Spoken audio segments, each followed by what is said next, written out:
大家好，前几期视频呢，我讲了关于在美国如何坐飞机啊、租房子啊、坐公交车啊、电话卡之类的优惠啊。那么这次呢，讲讲的就是生活上的优惠，比如说衣食住行啊，比如说像我这次我们过去的时候，我没有带行李箱，也没带什么衣服啊，那么直接在那边当地买啊。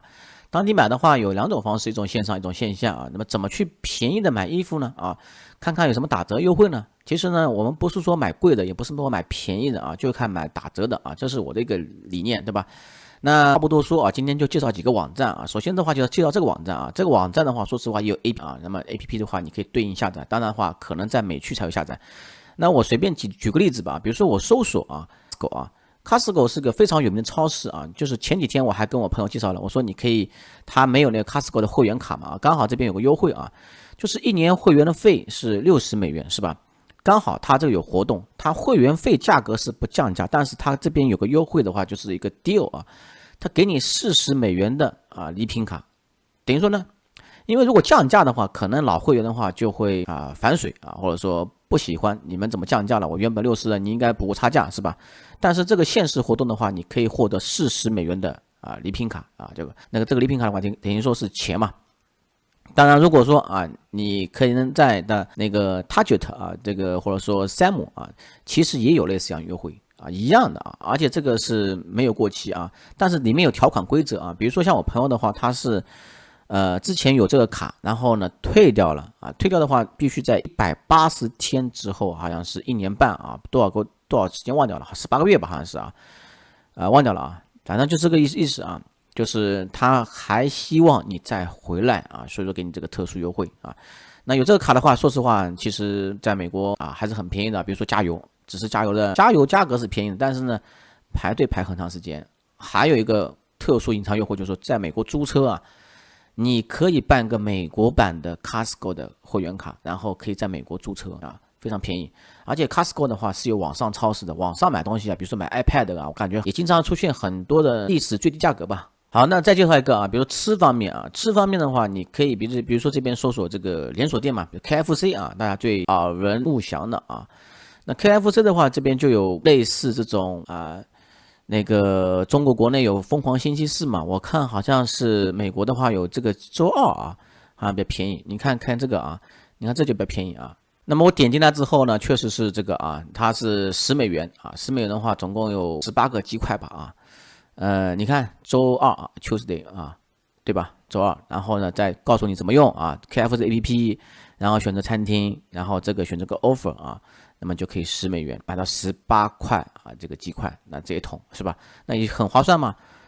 因为在美国吃饭是挺贵的啊。其实呢，还有这种很多连锁餐厅啊，比如说这个你比较喜欢吃爱滋那个鸡翅的啊，比如说那个 Wingstop 啊，这种都很多啊。还有那个猫头鹰也有啊。好，接下来介绍第二个网站啊。第二个网站的话，今天我还在一个 IT 群里面，他们在讨论啊，做这个群呢说这个Deals 的网站啊，它其实每年从亚马逊获得几千万美元啊。为什么呢？因为它基本上介绍的东西都是在网上购物的东西啊，跟之前那个不太一样。那网上购物东西的话，其实你点进去之后呢，它跳转到亚马逊那个商品链接，然后你下单之后，亚马逊是有返利给他的啊。但是呢，这个家做的比较大啊，它呢其实这种商品的优惠链接啊，主要来源两部分，一种是卖家上链接啊，第二种的话就是编辑精选啊。那上次我买的衣服呢，就是在这里边看的啊，比如说这种衣服啊，原价100美元的卖30啊，那你可以这边还可以选择这个亚马逊的，比如说这边你可以选择分类啊，比如说你喜欢看电脑类的就电脑，然后苹果产品的话苹果产品啊，这个都可以是吧？那么一般来说的话，我买亚马逊的衣服的话，就在这边看啊，这边的话有个 deals， 比如说什么商品比较便宜的，就在外面下单了还有的话，你看这边下面是有这种商店的这个标签啊，你可以点一下，点一下之后呢，它有亚马逊的一些 code 就隐藏的优惠，你可以看一下这边优惠那么你可以获得这个 offer， 那么就便宜很多啊。好，第三个网站其实这个网站估计老的网友吧能听说过我说的老的网友应该是在2010年、2011年时候其实呢，这个时候呢，美团呢还有很多竞争对手比如说国外的竞争对手叫 Group On 它的中文名称我忘掉了但是后面它退出中国了就相当于优步当年也在国内是不是竞争一席嘛，最后退出中国了竞争不过。那么 Group O 的话，在美国现在还是挺有名的啊，比如说这种，你去玩比如说这种玩这种游戏机啊，这种套餐啊，其实我就不用多介绍了啊。那另外的话，比如说这个山姆 Club 山姆会员店这边也有这个优惠，是吧？你这种优惠都可以享受出来嘛。毕竟你用这种团购券的方式总而言之，总是要比你直接去店里面买东西便宜啊。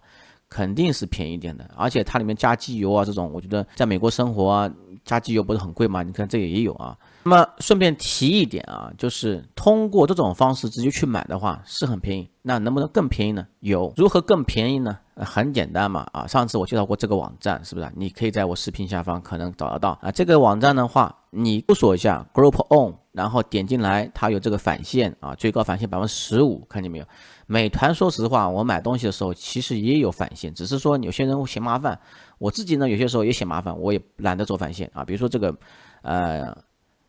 旅行住宿4%返现，比如说这种汽车类的SPA 类的那个餐饮类的15%返现，是吧？跟这个买东西的话4%那么最后呢，再介绍一个二手网站这二手网站呢，其实在美国呢还是比较流行二手的。那比如说你买些二手笔记本以前汇率低的时候，你买二手手机、买二手笔记本，你去趟美国还能带回来赚一点钱现在的话就很难了现在的话因为汇率太高了嘛。那比如说这边的话，买二手手机、买二手电脑、二手鞋子都有那选择套这个运营商这个运营商的话，因为美国有很多手机它是有运营商绑定的。那一般来说的话，你要卖给中国人的话，肯定要选这个解锁的那如果说没解锁的话，差价差很多那比如说这种手机但是我现在比过了如果说你从苹果手机来说的话，你这种价格买回来，你比不上拼多多的。如果说你买这种比较冷门的这种谷歌这个像素8这个手机还有可能能赚点钱，但是呢，赚的钱也是很微薄的，毕竟那个汇率摆在这里的。以前如果说6.3汇率的时候呢，确确实实能赚钱。比如说这个一加手机这个手机的话，我觉得还行当然，你也可以这样反向操作嘛我说这个苹果手机现在国内便宜，国外贵如果说你有本事的话，你可以从国内带过去嘛。带过去，你放到这个网上去卖不就行了嘛，对吧？我们可以这种思维，双向思维，你不一定要从美国买，我们也可以从中国买。其实我知道有些人现在开始做这种小米手机从中国卖到国外去生意也挺好的，有这种方式好吧，今天给大家介绍几个网站那么大家可以看看这样的话给大家省点钱。省钱，我觉得这个东西呢不能帮你赚钱，但是呢，你学会这个技巧的话，你可以省长期的钱。你学会一次能省下10年、20年的钱。